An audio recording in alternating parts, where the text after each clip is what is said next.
Merci beaucoup aux organisateurs de m'avoir invité à donner ce séminaire. Ça fait toujours plaisir d'être là pour les journées scientifiques de l'Observatoire, de voir tant de visages amis, même si tout le monde est à peu près masqué, c'est bien. Donc aujourd'hui, je vais vous parler de la paradoxale limite de la relativité générale, et plus précisément, je vais vous parler donc de trous noirs. Donc d'abord, qu'est-ce qu'un trou noir? Un trou noir, c'est un volume dans lequel la gravitation est tellement grande que rien ne peut sortir de ce volume, pas même la lumière. La théorie de la relativité générale nous dit que qu'est-ce que la gravité? C'est l'expression de la courbure de l'espace-temps. Et en fait, un trou noir, c'est un endroit où l'espace-temps est tellement courbé que les trajectoires de tout objet ne seront pas capables de sortir de ce volume, pas même la lumière. Donc ici, on a une représentation d'artiste d'un trou noir. C'est pas du tout réaliste. Donc c'est une représentation d'artiste avec, on voit le trou noir au milieu, donc ce volume, avec un disque d'accrétion autour et un jet relativiste perpendiculaire. Et alors c'est pas du tout réaliste parce que si à l'intérieur du trou noir l'espace-temps est vraiment très courbé, et l'espace-temps autour du trou noir est aussi beaucoup courbé. Et du coup, la trajectoire de la lumière ne va pas suivre des lignes droites, mais va suivre certaines trajectoires à cause de la courbure de l'espace-temps.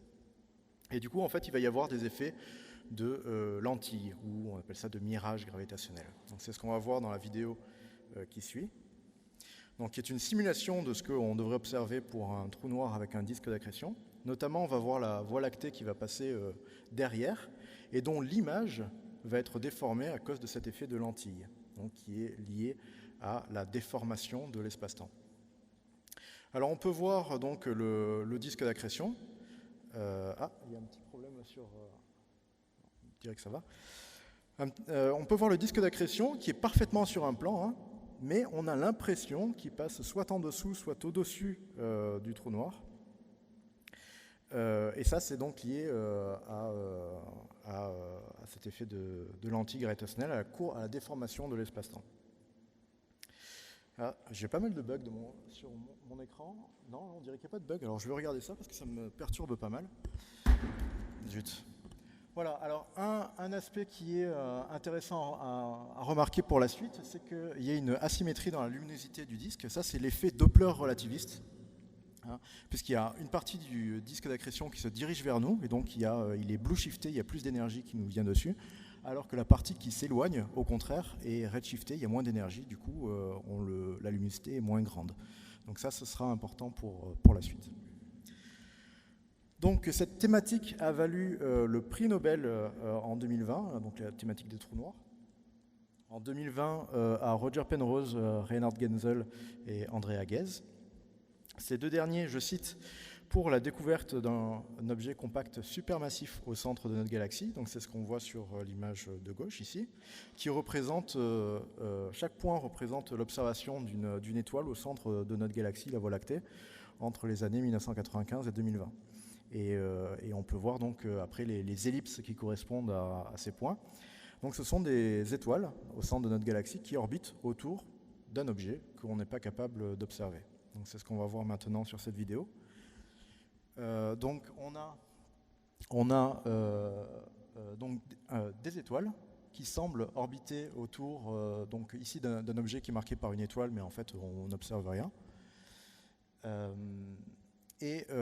La gravitation fait qu'on est capable, à partir de la trajectoire de ces étoiles, d'estimer la masse de l'objet central. Et si on fait ça, on a une masse d'un objet central qui est de l'ordre de 4 millions de fois la masse du Soleil. À titre de comparaison, l'étoile que l'on voit là, S2, a une masse estimée à de l'ordre de 10 à 15 fois la masse du Soleil. Et pourtant, on la voit parfaitement bien. Alors que l'objet central qui, lui, fait 4 millions de fois la masse du Soleil, on ne le voit pas du tout. Donc c'est parfaitement cohérent avec ce que l'on attendait, c'est-à-dire qu'il y ait un trou noir supermassif au centre de la Voie lactée. C'est cohérent, mais ce n'est pas encore une preuve formelle. Bon, pour obtenir ce genre d'image, des télescopes terrestres ont été utilisés. Donc il faut évidemment utiliser de l'optique adaptative, sinon les étoiles, on n'arrive pas à les résoudre évidemment. Donc l'équipe européenne a utilisé le VLT au Chili et l'équipe américaine a utilisé le Keck à Hawaï. Donc maintenant, je vais vous parler de la raison pour laquelle le prix Nobel a été décerné à Roger Penrose pour, je cite, la découverte que la formation des trous noirs était une prédiction robuste de la relativité générale. Et dans cet article qui lui a valu le prix Nobel, en fait, il y a quelque chose de presque plus important encore, c'est que si un horizon se forme, donc l'horizon c'est vraiment ce qui caractérise un trou noir, c'est cette surface qui délimite ce qui peut sortir ou pas de cette zone qui détermine le trou noir. À partir du moment où un horizon se forme, nécessairement, si on continue de penser que les lois de la relativité générale sont correctes, on va finir par former une singularité en un temps fini. Et ça, c'est très problématique, parce qu'une singularité, en fait, c'est une zone où la notion même d'espace-temps perd son sens. Donc, on arrive à quelque chose de très paradoxal, c'est-à-dire qu'on a cette théorie de la relativité générale qui prédit donc, ces horizons, ces trous noirs, et si on suit ces lois-là, on a la prédiction que ces lois s'arrêtent de fonctionner à un moment donné. Donc, c'est vraiment très paradoxal. Encore faut-il qu'on ait des preuves observationnelles de l'existence de ces horizons. Et c'est justement ce qui est en train de commencer à être fait avec différents moyens dont je vais vous parler maintenant, notamment avec l'Event Horizon Telescope. Donc ici, vous voyez une image reconstituée de ce que l'on attend à voir pour un trou noir supermassif au centre de la galaxie M87, avec le disque d'accrétion. Donc ça colle parfaitement aux simulations numériques de ce type pour ce type de phénomène. Alors il faut savoir que cet objet est très lointain et la dimension angulaire est vraiment très petite et il faudrait en fait un radiotélescope de plus ou moins de la taille de la Terre pour être capable d'imager vraiment ce genre de choses. Donc évidemment ça n'existe pas. Donc ce qu'ont fait cette collaboration, c'est qu'ils ont utilisé des radiotélescopes mis un peu partout sur Terre, qu'ils ont mis en mode interférométrique pour faire une reconstruction d'image. Alors ce qu'on peut voir sur cette image, c'est qu'on a bien effectivement l'asymétrie de luminosité à laquelle on s'attendait, qui est due à l'effet Doppler relativiste. Par ailleurs, à cause de la taille de cette ombre, on est capable d'estimer, si les lois de la relativité générale sont correctes, on est capable d'estimer la masse de ce trou noir. Et c'est à peu près de l'ordre de 2 à 3 milliards de fois la masse du Soleil. Et c'est parfaitement cohérent avec la masse qu'on peut estimer par ailleurs avec la dynamique du gaz ou des étoiles aux alentours. Donc ça reste parfaitement cohérent, la relativité générale semble parfaitement... tout semble coller avec le fait qu'il y a un trou noir supermassif central. Mais il faudra encore des observations pour plus affirmer. Alors, certains d'entre vous pourraient se poser la question, pourquoi M87, le centre de M87 et non pas le centre de la Voie lactée? Et la raison tient à la taille, enfin à la masse de cet objet et la dynamique. Comme cet objet est grosso modo 1000 fois plus massif que le trou noir au centre de la Voie lactée, sa dynamique est aussi beaucoup plus lente. Le temps caractéristique de son évolution est beaucoup plus lente. Et à cause de l'interférométrie qui est utilisée ici, la méthode d'interférométrie, il y a un certain temps de pause, je vais expliquer pourquoi juste maintenant, mais il y a un certain temps de pause qui est de l'ordre de plusieurs heures. Et du coup, il faut un objet, comme pour des appareils photo, il faut que pendant le temps de pause, l'objet ne bouge pas beaucoup. Et c'est le cas pour M87, qui ne bouge pas beaucoup parce qu'il est beaucoup plus massif que le centre de notre Voie lactée, qui lui bouge beaucoup plus, il y a un temps caractéristique d'évolution de l'ordre de 30 minutes à 4 heures.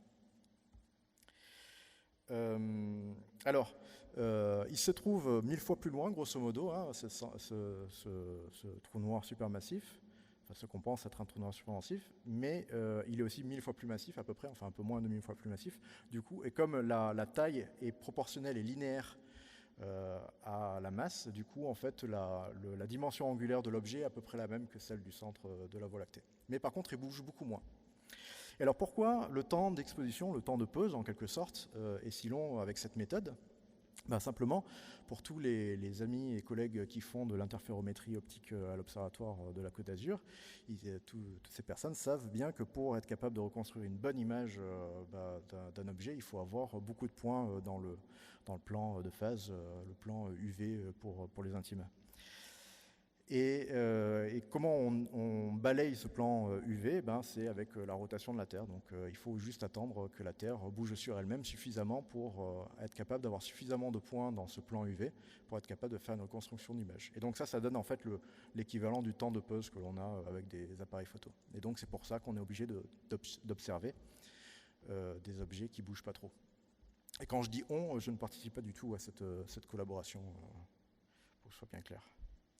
Alors, maintenant, il y a un autre moyen de déterminer si, effectivement, il existe ou pas des horizons, et donc réellement des trous noirs. C'est par l'intermédiaire des ondes gravitationnelles. Pourquoi ? Parce que quand deux trous noirs fusionnent, ils vont former un seul trou noir, et ce trou noir l'horizon des événements va vibrer d'une manière très particulière, d'une manière tellement particulière qu'on parle de spectroscopie des trous noirs. Il va y avoir un mode fondamental avec des harmoniques et tout, et qui est très caractéristique et qui dépend de la nature du trou noir, de sa masse et de son moment cinétique. Et donc ça, c'est quelque chose qu'on est capable de détecter avec les détecteurs d'ondes gravitationnelles, LIGO et Virgo. Donc c'est ce qu'on va voir par exemple sur cette simulation de la lentille de deux trous noirs qui vont fusionner. Alors c'est largement au ralenti, parce que ça se fait en fait en quelques centièmes de millisecondes. Mais vous allez voir qu'une fois que les deux trous noirs vont avoir fusionné, qu'il va rester un trou noir au centre, vous allez voir que la lentille va continuer d'évoluer légèrement. Donc ça va arriver. Voilà. Vous voyez, il y a le trou noir qui est formé, la lentille, elle évolue légèrement. Ça montre en fait que l'espace-temps continue en fait à être déformé. En fait, le trou noir se relaxe pour aller à l'état d'équilibre et ce faisant émet des ondes gravitationnelles. Donc ça, c'est les trois phases de cette fusion, avec le signal d'onde gravitationnelle qui est attendu. Donc il y a d'abord la phase de spirale, ensuite la phase de fusion, et non pas de friction comme il est écrit ici, et enfin la vibration. Et donc pour déterminer si oui ou non à la fin on a un trou noir ou pas, ce qui nous intéresse, c'est cette dernière phase, c'est la phase de vibration du trou noir final. Et il y a deux problèmes. D'une part, c'est très court en durée, et par ailleurs, le signal décroît de manière exponentielle. Ce qui fait qu'il est très difficile d'avoir un bon rapport signal à bruit pour vraiment pour être vraiment capable de dire si on a bel et bien les signaux qu'on attend d'un trou noir résultant ou pas. Mais ça commence à être fait. Il y a déjà des résultats, donc de la collaboration, LIGO-Virgo, et d'autres équipes en parallèle qui ont obtenu aussi de très beaux résultats. Et donc on commence à avoir des preuves, enfin des évidences, des indices qu'effectivement on a bel et bien un trou noir qui vibre de la manière dont c'est prédit par la relativité générale. Donc voilà, donc en fait on est à une période charnière durant laquelle, dans les 5 à 10 prochaines années, vraisemblablement, on aura des preuves, si ce n'est des preuves formelles, mais en tout cas une très bonne confiance sur le fait que des horizons existent, et donc des trous noirs existent. Et donc, si c'est le cas, ça veut dire, de facto, si on poursuit la logique jusqu'au bout avec les lois de la relativité, ça veut dire vraisemblablement que aussi les lois de la relativité générale doivent être modifiées ou altérées en tout cas. Donc il y a énormément de recherches qui sont faites sur le sujet depuis très longtemps d'ailleurs. La piste la plus commune et qui a le plus grand consensus, on va dire, c'est de se dire vraisemblablement il y aura des effets de gravitation quantique à l'intérieur des trous noirs qui vraisemblablement devraient éviter la formation de cette singularité. Mais rien de sûr. Il y a d'autres choses, donc ça fait pas mal consensus. Il y a d'autres hypothèses ou spéculations beaucoup plus, on peut dire, fantaisistes, Donc là, par exemple, dans le cadre de la théorie des cordes, il a été proposé qu'en fait les trous noirs n'existeraient pas et devraient être remplacés par ce qu'ils appellent des fuzzballs, qui seraient en fait un ambroglio de cordes, qui ferait à peu près la même taille que les trous noirs, mais qui n'auraient pas d'horizon des événements ni de singularité. Alors, comme souvent avec la théorie des cordes, malheureusement, en tout cas pour la phénoménologie de la théorie des cordes, comme les calculs précis, personne ne sait les faire. Du coup, il y a beaucoup d'hypothèses sur hypothèses sur hypothèses, où on peut dire spéculation sur spéculation sur spéculation, qui font que malheureusement, il y a de fortes chances que ce genre d'objet n'existe absolument pas. Mais l'avantage, c'est qu'avec justement les détecteurs d'ondes gravitationnelles, vraisemblablement, dans les 5 à 10 prochaines années, on pourra dire que ces objets, en tout cas, n'existent pas, ou en tout cas ne correspondent pas aux signaux que l'on observe avec les détecteurs d'ondes gravitationnelles. Donc ça va être vraiment intéressant, ou pas. Peut-être qu'en fait, ils existent, et là, ça sera encore plus fou. Dans ce même genre d'idées qui ressortent à partir de ce constat que la relativité générale semble s'arrêter de fonctionner à l'intérieur des trous noirs, vient une idée qui est très très à la mode en ce moment dans la communauté de la physique théorique, qui est que peut-être que en fait, l'espace-temps lui-même n'est plus une structure fondamentale, n'est plus une structure élémentaire, mais serait constitué lui-même d'éléments encore plus élémentaires qui resteraient à être découverts. Donc ça, c'est vraiment un truc qui est très très à la mode en ce moment. Tout le monde en parle, enfin chez les physiciens théoriciens, dont la superstar de l'Institute of Advanced Studies, Nima Arkani-Hamed, qui en parle tout le temps. Alors, une autre hypothèse beaucoup plus prosaïque. Donc là, on a deux diagrammes. Le premier, celui de Roger Penrose sur la gauche, de son article qui lui a valu donc le prix Nobel, où on a donc la matière qui s'effondre et qui va donner une singularité. Et il se trouve qu'en fait, on peut tout à fait imaginer... la question, c'est plutôt de se dire, est-ce qu'il est possible d'avoir des trous noirs qui se formeraient, qui après s'évaporeraient, notamment par rapport à l'évaporation de Stephen Hawking, qui reste une hypothèse, hein, ça n'a pas été vérifié. Est-ce que c'est possible dans ce cadre-là d'obtenir des trous noirs qui n'auraient pas de singularité?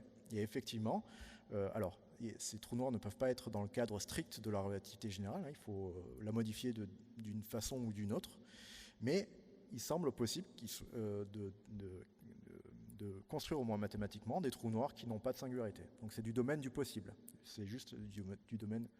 pas du domaine du possible dans le cadre de la relativité générale. Mais de manière générale, ça semble être tout à fait possible de former des trous noirs qui n'auraient pas de singularité.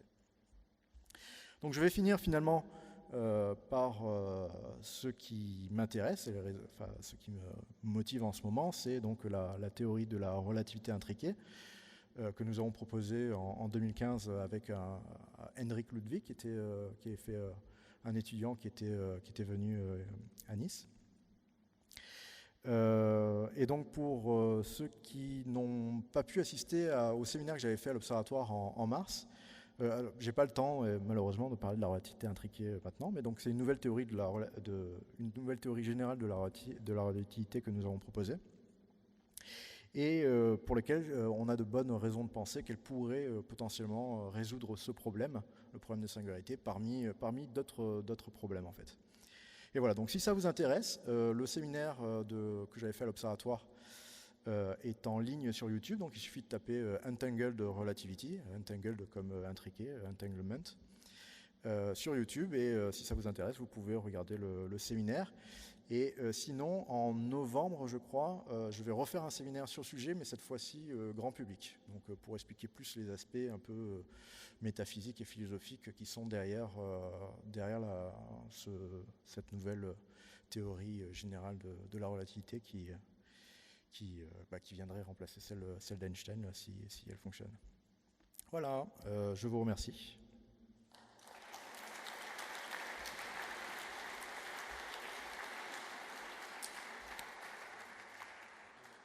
Merci Olivier. Ce séminaire en novembre, c'est à quel endroit? C'est ici? Oui, c'est ici. Alors, je crois que c'est Nelson qui a la date en tête. Ce sera un séminaire Artemis, mais grand public, donc le jeudi matin, le 18 novembre, à 10h30, à la Nef. Et ça sera en français? Et en français, oui, parce que c'est grand public. Très bien. Donc, merci Olivier. Est-ce qu'il y a des questions dans la salle? Oui. Oui, Olivier, tout à l'heure, tu as parlé de l'effet Doppler relativiste. Est-ce qu'il y a une différence avec l'effet Doppler classique, rassure-moi? Bon, fondamentalement, non, pas vraiment. Le principe, il est le même. Non, oui, c'est la même chose. Donc, c'est l'effet Doppler en général. Okay. Absolument. Juste une petite question. Est-ce que tu as montré des observations par le Keck et par les VLT? C'est de la spectroscopie ou l'imagerie? Non, je crois pas. Alors donc, je suis pas du tout dans ces équipes. Non, je crois que c'est juste des observations.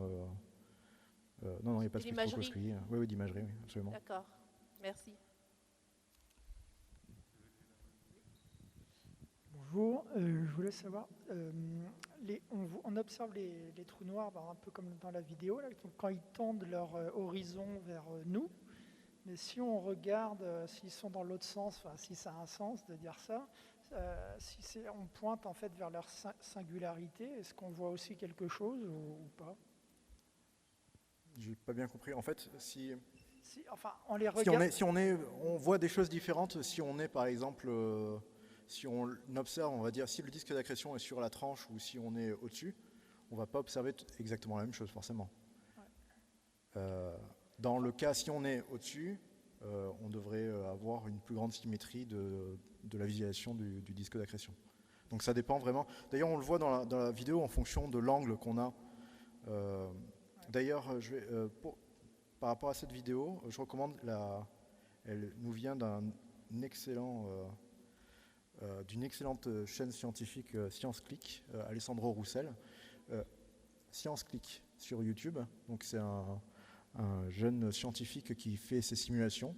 Il intègre complètement les équations de la relativité générale pour faire ses simulations. Et il est vraiment extrêmement talentueux.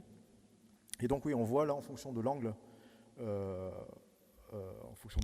par rapport au plan du disque d'accrétion, on va observer une image légèrement différente. Et l'image va continuer d'évoluer à mesure que si on va, par exemple, perpendiculairement à ce plan, l'image va continuer d'évoluer. Donc, c'est ça que j'ai du mal à comprendre, c'est quand on regarde le modèle de M. Penrose, on voit la singularité qui fait une espèce de pointe, comme ça, et ça a l'air de s'enfoncer. Et là, en tout cas sur la vidéo, on a l'impression que ce n'est pas le cas. Ouais. Parce que ça, c'est une simulation, alors que le diagramme de Penrose, c'est juste un diagramme, ça n'a pas de vérité observationnelle. Et en fait, le diagramme de Penrose, surtout, la plus grande partie nous montre l'intérieur du trou noir, ce qui ne nous est absolument pas accessible à l'observation. Donc là, on a des simulations de ce qu'on devrait observer, alors que le diagramme, c'est juste un diagramme explicatif. Hein, ça pas de, faut pas imaginer qu'on devrait voir quelque chose qui ressemblerait à quoi que ce soit de ce diagramme. Merci. Oui, Bertrand. Lequel de Bertrand? Toi. Ok, merci. Non, moi, c'était juste pour faire remarquer que ce problème de la limite de la singularité, il se pose aussi quand on s'intéresse, non pas au trou noir, mais à la cosmologie très primordiale. Quand on remonte dans le temps, donc dans le modèle cosmologique, on arrive à une singularité qui présente l'avantage de ne pas être protégé par un horizon, donc d'être en principe accessible. Le problème, c'est quand l'univers est très jeune, moins de 300 000 ans, c'est du plasma, la lumière ne passe pas à travers. Et c'est aussi précisément donc, un des gros espoirs de l'astronomie des ondes gravitationnelles, c'est que des phénomènes donc, générateurs d'ondes gravitationnelles très proches de cette singularité, qui traversent le plasma sans aucun problème, pourraient peut-être nous apprendre ce qui se passe, à la réalité de la gravitation probablement quantique donc, à ce niveau-là. Et donc c'est un petit peu un espoir de pouvoir observer donc, des comportements quantiques attachés à la gravitation, donc à l'univers très jeune, donc très proche d'une singularité. Contrairement au trou noir où toutes les ondes gravitationnelles qu'on voit dans le cas du trou noir viennent de l'horizon et pas de la singularité. Voilà, c'était juste pour faire cette remarque. Ouais. Alors, juste pour tout le monde, ce à quoi fait référence Bertrand, c'est ce qu'on appelle les singularités nues, parce que là, la singularité elle est cachée à l'intérieur du trou noir, donc on n'a aucune observation de son existence, alors que certains cadres, dans certains modèles, y compris de la relativité générale, on peut avoir des singularités qui seraient nues, des singularités qui seraient nues. Et du coup, potentiellement, on pourrait avoir des données observationnelles si elles existent ou pas. Donc ça, c'est un des aspects intéressants, peut-être dans les années à venir, de voir si c'est des bestiaux qui font partie de la nature. Peut-être qu'on aura des preuves de leur existence grâce notamment aux ondes gravitationnelles ou d'autres choses sur lesquelles Bertrand travaille, je crois, en ce moment. Si je peux préciser, bon, la singularité nue, c'est une chose qui m'intéresse bien sûr. Là, il s'agit de la singularité cosmologique, bon, qu'on peut interpréter comme une singularité dans le sens qu'elle nous affecte toujours, mais enfin qui existe uniquement dans le passé, alors que les singularités nues, donc, on peut envisager qui existent au cours du temps, quoi. Donc c'est Ouais. pas exactement la même chose, mais enfin c'est voisin finalement. C'est pas en ce tout à sens fait que- la même chose, mais c'est un mais peu. c'est voisin en ce sens que ça C'est affecte très les similaire quand même. La singularité avant le Big Bang, on va dire, enfin, Big on Bang, peut oui. dire au début du Big Bang dans le modèle de la relativité générale, la singularité là et la singularité des trous noirs a des caractéristiques communes. Et on a encore une question. Tu as parlé du temps de pause pour regarder, qui était un problème pour regarder le trou noir du centre de la galaxie. Observé depuis la Terre, si j'ai bien compris, parce il allait trop vite quand on regardait la Terre. Est-ce que ce serait possible du coup de le voir si on a utilisé, enfin depuis l'espace, regarder depuis l'espace avec un télescope spatial, Ah oui, par oui. exemple. Bah justement, les gens qui voudraient imager qui voudraient faire la même chose pour imager le centre de la Voie lactée, le trou noir central de la Voie lactée, Sagittarius A étoile, considèrent justement un réseau avec notamment des satellites pour avoir un balayage du plan UV beaucoup plus rapide, et qui serait inférieur donc au temps caractéristique de la dynamique de Sagittarius A étoile, qui est donc de l'ordre entre 30 minutes et 4 heures. Voilà, donc oui, c'est tout à fait un truc qui est justement envisagé par ces gens-là. Et ça va être un challenge, j'imagine, pour cette communauté, d'arriver à faire une image d'un objet qui bouge autant dans une période si courte. Et moi j'ai une question, c'est que pourquoi est-ce qu'il bouge le trou noir là? Tu as dit qu'ils ont un temps caractéristique. C'est le disque d'accrétion qui bouge. Ah, le disque. Ouais.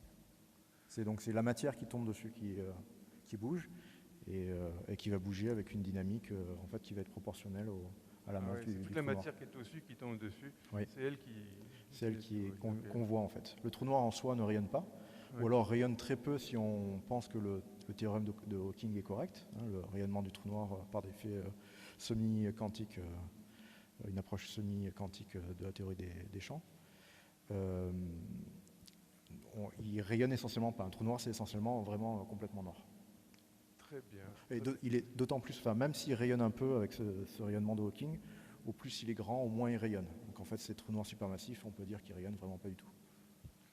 Eh bien, merci Olivier, on Merci l'applaudit à vous. très fort.